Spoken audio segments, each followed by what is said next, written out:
जय हिंद साथियों, स्वागत है आप सभी का। कैसे हैं आप लोग और कैसी चल रही है आप लोग की तैयारी। तो चलिए आज के इस चैप्टर में हम लोग समझते हैं कि जो कक्षा 12 का डिमांड कर रहे थे बच्चे की केवल कक्षा 10 का हो रहा है, 12 का। अच्छा नहीं, कक्षा 12 का हो रहा था, कक्षा 10 का नहीं हो रहा था। तो आज हम लोग लेकर आए हैं कक्षा 10 के हिंदी का बिल्कुल मॉडल सेट जैसा एज इट इज़ परीक्षा में पूछा गया है। बहुत बार बार पूछा गया है, पिछले साल भी पूछा गया है। देखिए चीज़ों को टाइप टाइप किया गया है, ठीक, क्योंकि उसमें ज़्यादा चीज़ें ब्लर हो जाती हैं फोटो में। तो उन्हीं सभी चीज़ों को टाइप कर दिया गया है। तो चलिए पहले क्वेश्चन की तरफ, उससे पहले एक कोट देख लीजिए। धैर्य का छोटा हिस्सा भी 1 टन उपदेश के से बेहतर है। आपके अंदर अगर धैर्य है किसी काम को लेकर के, अगर आपके अंदर किसी चीज़ को लेकर संतोष है, तो भैया वो किसी बड़े उपदेश से भी बढ़िया है, ठीक। किसके द्वारा कहा गया है? महात्मा गांधी जी के द्वारा, भारत के राष्ट्रपिता के द्वारा। चलिए पहले क्वेश्चन का जवाब दीजिए। सेवा सदन उपन्यास के रचयिता हैं, कौन है? सेवा सदन एक क्या है? उपन्यास है, और इस उपन्यास के रचयिता का नाम आपसे पूछ रहा है, बताएंगे आप लोग। तो बहुत ही आसान है, प्रेमचंद्र जी है। कौन है? प्रेमचंद्र जी है। प्रेमचंद्र के 2 अन्य कृतियों के नाम आप लोग कमेंट बॉक्स में बताइए, ठीक। सूरज का 7वां घोड़ा, इसके लेखक कौन है बताइए। देखिए कक्षा 10 में ऑब्जेक्टिव क्वेश्चन कितने पूछते हैं आपके? 20 क्वेश्चन, यानी कि 20 नंबर के। तो 20 क्वेश्चन आपके ऑब्जेक्टिव चलेंगे, और उसके बाद जितने भी पेपर में अदर चीज़ें पूछी जाती हैं सभी चीज़ें इसमें इंक्लूड है। सूरज का 7वां घोड़ा के लेखक कौन है बताइए। सूरज का 7वां घोड़ा के लेखक कौन है आपके? धर्मवीर भारती जी। सभी प्रीवियस सभी चीज़ें पढ़ा दी गई हैं, और वही चीज़ें यहाँ पे रिवाइज हो रही हैं, ठीक। तो धर्मवीर भारती जी किसके लेखक है? सूरज का 7वां घोड़ा के। मैला आंचल, बहुत ही अच्छा क्वेश्चन है, बहुत ही लाजवाब, बार बार पूछा गया क्वेश्चन है। 2023, 24, 22, 19 सब में पूछा गया है। मैला आंचल, मैला आंचल के बताएंगे लेखक कौन है? मैला आंचल के लेखक कौन है? फणीश्वर नाथ रेणु जी है। कौन है आपके? फणीश्वर नाथ रेणु जी, ठीक। चलिए, साहित्य और कला किसकी रचना है? ये एक कला का मतलब एक कृति है। ये साहित्य और कला किसके द्वारा लिखा गया है बताइए। साहित्य और कला किसके द्वारा लिखी गई है? बिल्कुल बहुत ही ज़्यादा ये भी इम्पोर्टेंट है, ठीक। तो बताइए साहित्य और कला किसके द्वारा लिखी गई है? तो ये किसके द्वारा लिखी गई है आपकी? भगवत शरण उपाध्याय जी के द्वारा। किसके द्वारा? भगवत शरण उपाध्याय द्वारा। देखिए साहित्य और कला को मैंने भी उसमें का थोड़ा बहुत पढ़ा है, कि इसमें भारत की एक ऐसी झांकी, बहुत ही अच्छी अच्छी झांकियाँ इसमें प्रस्तुत है। भारत का साहित्य, उसकी कला, उसके पुरानी भित्ति चित्र, उसके लिपि, सभी कुछ के बारे में इस पुस्तक में लिखा गया है। साहित्य और कला केवल और केवल इंडिया से, अंग्रेज इंडिया के, भारत के जितने भी कलाएं उसका द्वापन कैसे करते थे, वो सभी चीज़ें इनमें इसमें इंक्लूड है। जिसके लेखक कौन है? भगवत शरण उपाध्याय जी हैं, ठीक। देखिए केशवदास काव्य धारा के कवि हैं। ये पूछ रहा है कि केशवदास किस काव्य धारा के कवि हैं। केशवदास जो है ये किस काव्य धारा के कवि हैं, और इन्हीं के साथ एक और थे आपके, क्या नाम था उनका? भिखारी दास। क्या नाम था उनका? भिखारी दास। भिखारी दास बताएंगे। अरे इनको छोड़ दीजिए अभी, इनको छोड़िए, पहले आप ये बताइए कि केशवदास काव्य धारा के कवि थे। इसको मैंने इसलिए छोड़ा है क्योंकि अगला जो क्वेश्चन, अगली बार जो क्वेश्चन बनेंगे उसमें जितने भी, जैसे कि इसमें मान लीजिए केशवदास किस काव्य धारा के कवि थे, तो ये तो आप लोग बता देंगे। लेकिन जब अगला बार जब पता चलेगा कि रीतिबद्ध, ये तो पता है आपको केशवदास रीतिबद्ध का धारा के कवि थे, लेकिन अगली बार जब मैं क्वेश्चन लाऊंगा तो रीतिबद्ध से संबंधित जितने भी कवि हैं सबका नाम आप लोग को याद हो जाएगा, ठीक। तो केशवदास किस काव्य धारा के कवि हैं आपके? रीतिबद्ध काव्य धारा के कवि हैं, ठीक। काव्य की प्रवृत्ति एवं रचना शैली के आधार पर रीतिकाल की कितनी धाराएं स्वीकार की गई हैं? रीतिकाल के समय में कितनी धाराएं स्वीकृत की गई हैं उस समय के कवियों के द्वारा, यह पूछना चाह रहे हैं आपसे, बताइए। तो कितनी धाराएं स्वीकार की गई थी? 3 धाराएं। कितनी धाराएं? 3 धाराएं। रीतिमुक्त, अब देखिए यहां से पीछे देख लीजिए, रीति सिद्ध, रीति मुक्त और रीतिबद्ध, बस 3 ही धाराएं थी। कौन कौन थी? रीति मुक्त, रीति सिद्ध और रीतिबद्ध, 3 धाराएं थी। द्विवेदी युग की समयावधि बताइए। द्विवेदी युग की समयावधि, द्विवेदी युग की समय अवधि पहले भी बता दिया गया है। द्विवेदी युग की समय अवधि क्या है? 1900 से 1918 तक का समय द्विवेदी युग का समय होता है। ठीक, ये किसका समय है? कहा गया आज तक का, ये आधुनिक काल का समय है। ठीक, इसको नवलेखन काल भी कहते हैं, आधुनिक काल को। इसको देखिए, इसको थोड़ा वो उसमें से जो लिया गया फोटो उसको थोड़ा फिल्टर किया गया है। आपको हिंदी में एक गद्य खंड दिया जाएगा, उससे संबंधित संदर्भ लिखना पड़ेगा और उसके बारे में कुछ प्रश्न उत्तर होंगे, उनका जवाब आप लोग को देना पड़ेगा। ठीक, देखिए, रोहतास दुर्ग के प्रकोष्ठ में बैठी हुई ममता सोच के तीक्ष्ण गंभीर प्रवाह को देख रही है।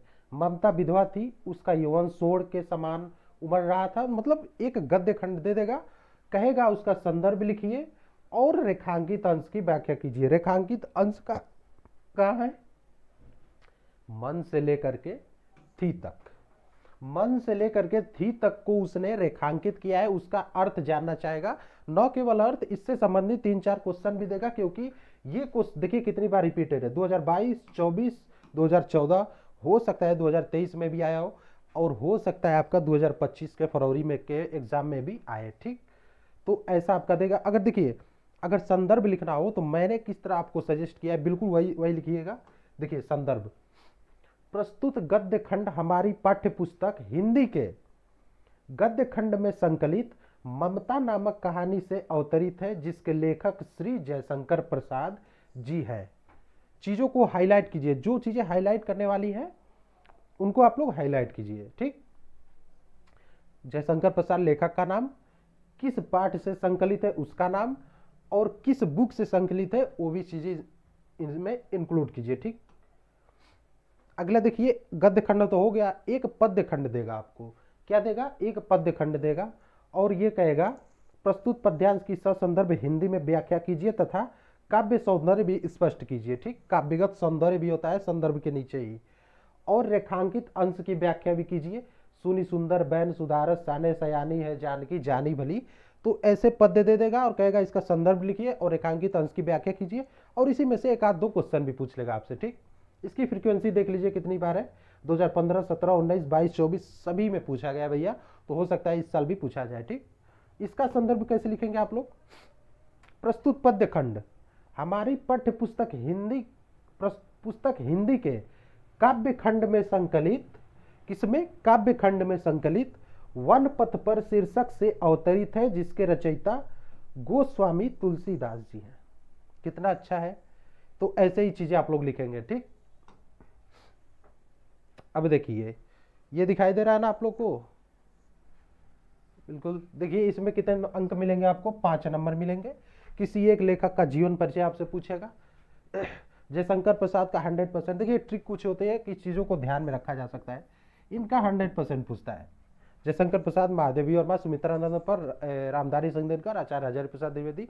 भैया अगर इनको याद कर लिया ना तो इससे बाहर नहीं जाएगा। ठीक, जयप्रकाश भारती, पद्मलाल पुन्नालाल बख्शी और रामधारी सिंह दिनकर। देखिए, 2 का तो मैंने बिल्कुल ही करा दिया है। कुछ चीज़ें अलग हो जाती है, लेकिन अगर आप लोग कॉमन चीज़ें पढ़ लेते हैं तो फंसना है। ठीक, तो 5 नंबर मिलेंगे आपको। देखिए, इसकी फ्रीक्वेंसी कितनी बार है, 19 से इधर लेकर आपका 24 तक जा रहा है। ठीक, तो 25 में भी यही चीज़ें आएंगी। और इसी तरह दे देगा कवियों का भी जीवन परिचय आपसे पूछेगा 5 नंबर के लिए।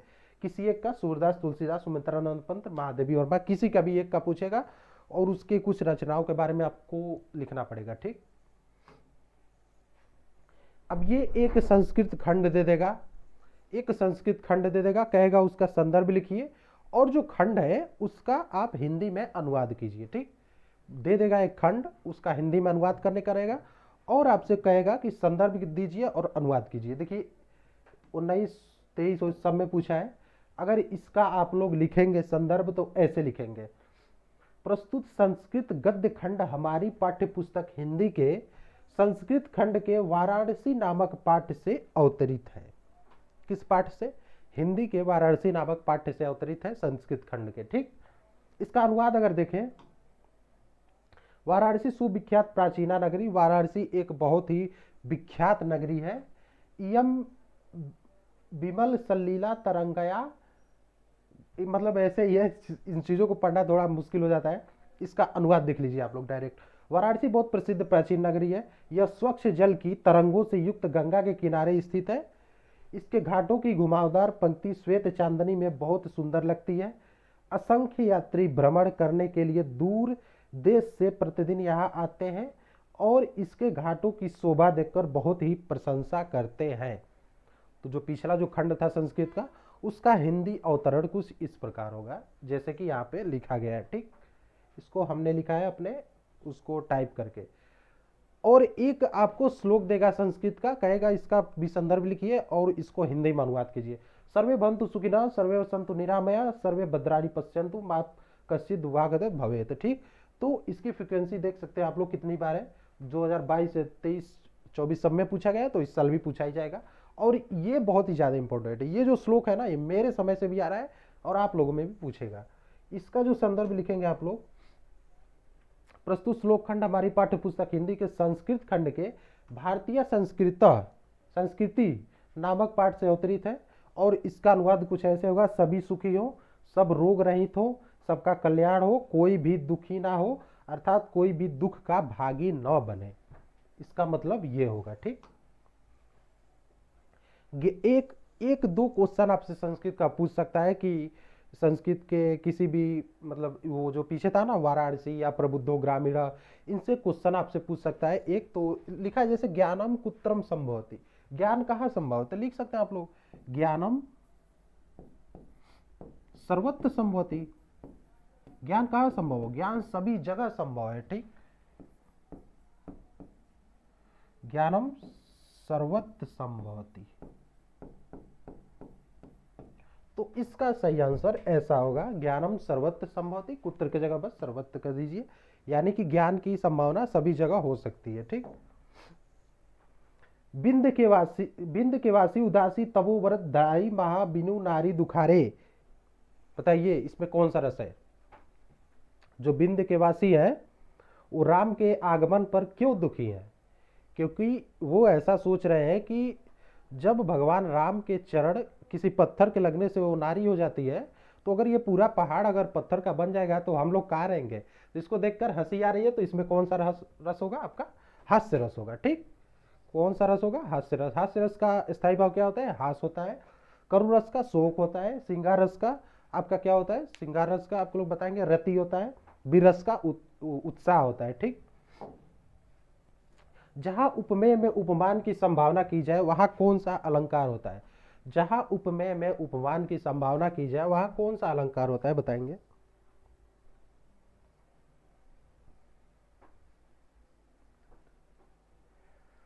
बताएंगे कौन सा अलंकार होगा वहां पे, उत्प्रेक्षा अलंकार। कौन सा अलंकार होगा, उत्प्रेक्षा अलंकार। कौन सा, उत्प्रेक्षा, क्योंकि उपमेय में उपमान की संभावना की जाती है तो उत्प्रेक्षा होता है आपका। उपमा अलंकार किसे कहते हैं, जब किसी वस्तु की तुलना किसी अन्य वस्तु से की जाए, जैसे कि भगवान के चरणों की तुलना अगर कमल से कर दी जाए तो वहां पे कौन सा अलंकार होगा आपका, आपका उपमा अलंकार हो, उपमा की जा रही है। ठीक, और जहां उपमेय में उपमान को ही मान लिया जाता है, संभावना न करके उसको मान ही लिया जाए, तो वहां पे रूपक होता है। ठीक,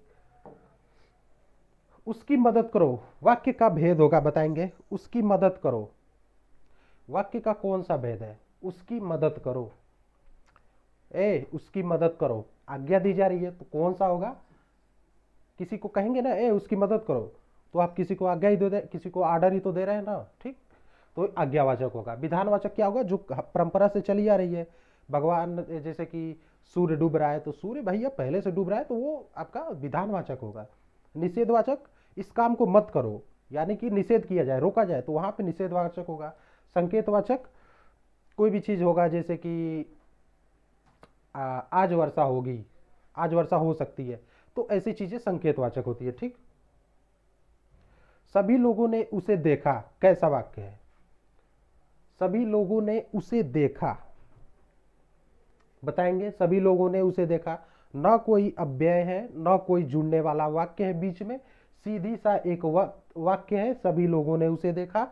और जो वाक्य बिना किसी अव्यय के हो उसे हम लोग क्या कहते हैं, सरल वाक्य। सभी लोगों ने उसे देखा और पत्थर मारा, अगर ये होता तो ये आपका क्या हो जाता, संयुक्त वाक्य हो जाता। ठीक,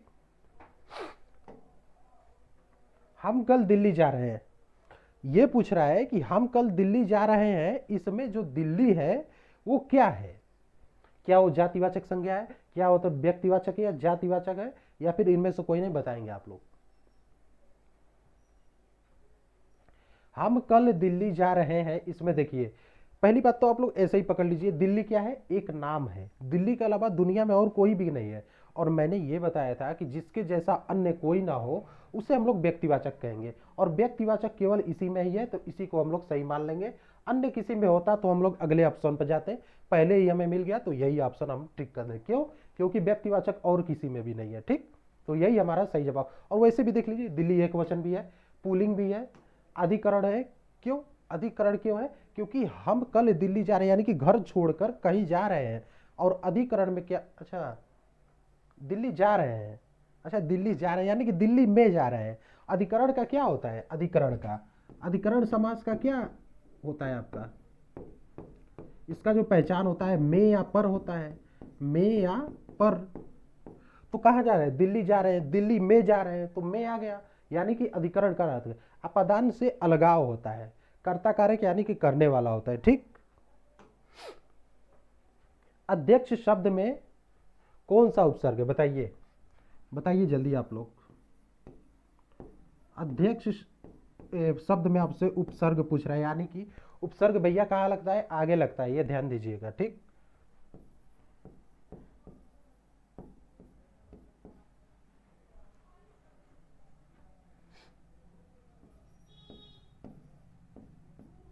ये बताइए अध्यक्ष किस में टूटेगा? अधि प्लस अक्ष में टूटेगा।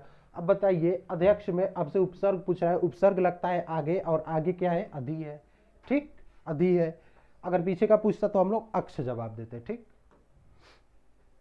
सप्तऋषि समास का विग्रह है। सप्तऋषि, सप्तऋषि समास जो है आपका विग्रह पूछ रहा है। सप्तऋषि, सप्तऋषि कहते किसे हैं? 7 नदियों के समूह को कहते हैं, 7 ऋषियों के समूह को कहते हैं, 7 सिंधुओं के समूह को कहते हैं, या फिर इनमें से कोई नहीं। तो सप्तऋषि यानी कि 7 ऋषियों के समूह को हम लोग सप्तऋषि कहते हैं। क्या कहते हैं? सप्तऋषि कहते हैं। राम रहीम में समास बताइए। राम रहीम शब्द में आप लोग को समास बताना है, कौन सा समास है?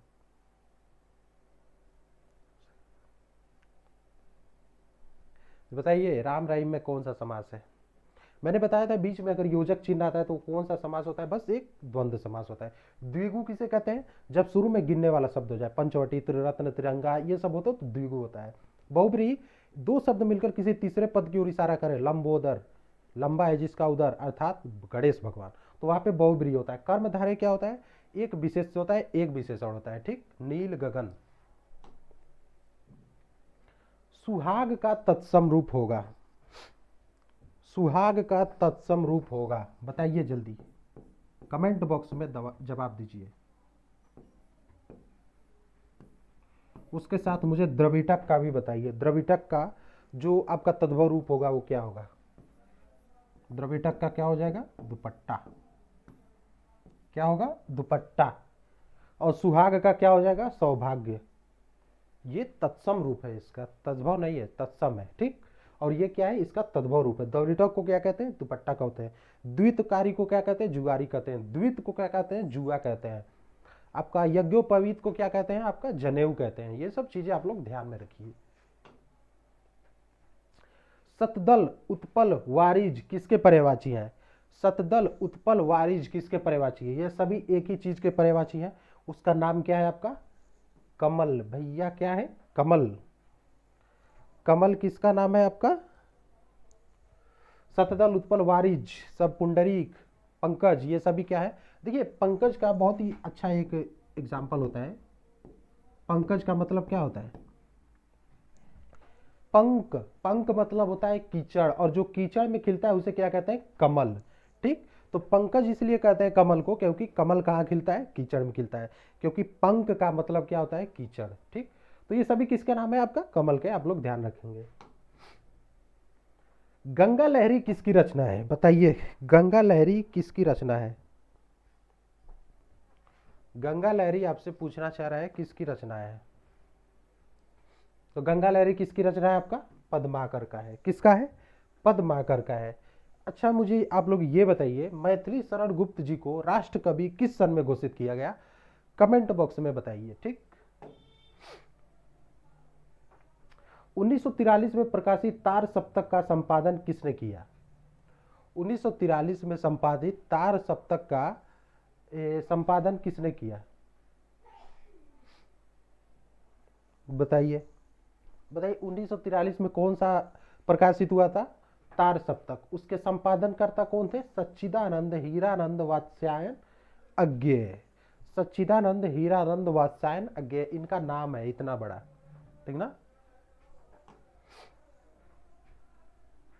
शुक्ल युग के लेखक नहीं है, शुक्ल युग के लेखक नहीं है, अर्थात इसमें से 3 आपके शुक्ल युग के हैं, एक अलग है, उनका नाम बताइए। बताइए जल्दी। चलिए हम बताते हैं। देखिए, भारतेंदु हरिश्चंद्र किस युग के लेखक हैं भैया? आपके ये हैं आपके भारतेंदु युग के। और एक टास्क दे सकता हूं मैं आप लोग को, भारतेंदु युग की सीमा बताइए। मुझे नहीं पता है, मतलब आप लोग बताइए भारतेंदु युग की सीमा। तो भारतेंदु हरिश्चंद्र किस युग के हैं? भारतेंदु युग के हैं। बाकी ये सभी किसके हैं? आपके शुक्ल युग के हैं। किसके? शुक्ल युग के। बताइए आप लोग कमेंट बॉक्स में भारतेंदु युग की सीमा किस सन से किस सन तक। अब देखिए, लेटर में आपका आज का जो प्रेजेंटेशन है वो है कि अगर आप प्रधानाचार्य के पास अपने घर की स्थिति की लेकर के अगर छात्रवृत्ति प्राप्त करना चाहते हैं तो उसको कैसे लिखेंगे? मिलेंगे आपको 4 अंक। चलिए देखते हैं इसको कैसे लिखेंगे हम। अगर आप लोग को ये दिखाई दे रहा हो तो, अगर आप लोग को ये दिखाई दे रहा हो तो बताइए। स्कॉलरशिप एप्लीकेशन इन हिंदी, छात्रवृत्ति पाने के लिए प्रधानाचार्य के पास जो लिखा जाता है उसके लिए। ठीक, पहले लिखेंगे सेवा में। चलिए कलर चेंज कर लेते हैं हम लोग, काला। सेवा में प्रधानाचार्य महोदय अपने विद्यालय का नाम लिखिए। यहाँ पर जिस भी कॉलेज में आप पढ़ते हैं उस मतलब उसका एरिया यानी कि आपका एड्रेस लिखिए। विषय लिखिए क्या है? छात्रवृत्ति पाने के लिए आवेदन पत्र लिखिए महोदय, और थोड़ा सा लाइन छोड़कर यहाँ से लिखना शुरू कीजिए। सविनय निवेदन है कि हम आपके विद्यालय में कक्षा 9वीं ए का आज्ञाकारी और मेधावी छात्र हूँ। मेरा नाम, अपना नाम लिखिए। मेरे घर की आर्थिक स्थिति संतोषजनक नहीं है। मेरा कला और खेल में भी अच्छा प्रदर्शन है उस स्कूल में।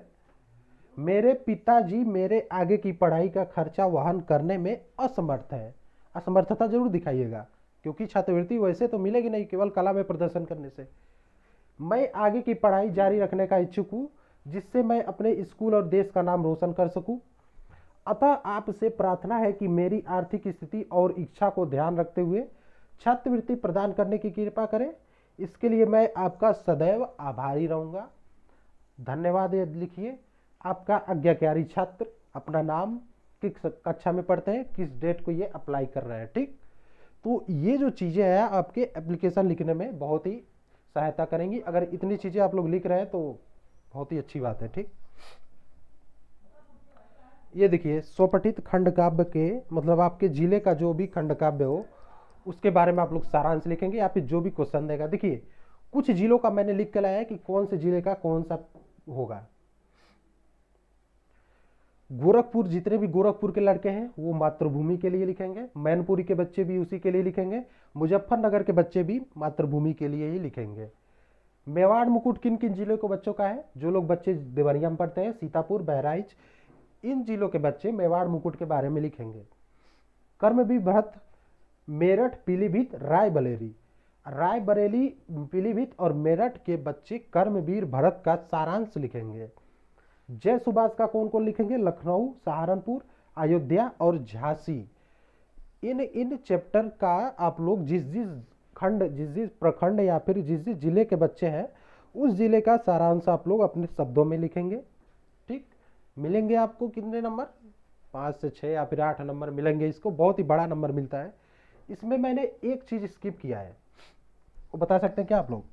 मैंने इसमें एक चीज स्किप किया है, वो है आपका निबंध, क्योंकि मैं उस पर अभी काम कर रहा हूं बहुत ही अच्छी शैली के साथ कि कैसे लिखना है उसको, ठीक, लिखना कैसे है। तो ये थी आज की क्लास आपकी। अगर क्लास पसंद आया तो क्लास को लाइक कीजिए, वो थैंक यू वाला नहीं हमने लाया है, वो लगता है उसमें छूट गया है। तो क्लास पसंद आ रहा है तो क्लास को लाइक कीजिए, शेयर कीजिए अपने दोस्तों के पास, और ज़्यादा से ज़्यादा लोगों को जोड़िए, क्योंकि अब टाइम नहीं है। ठीक, तो मिलते हैं अगले वीडियो में, अगले सेशन में। तब तक के लिए बाय, जय हिंद, जय भारत।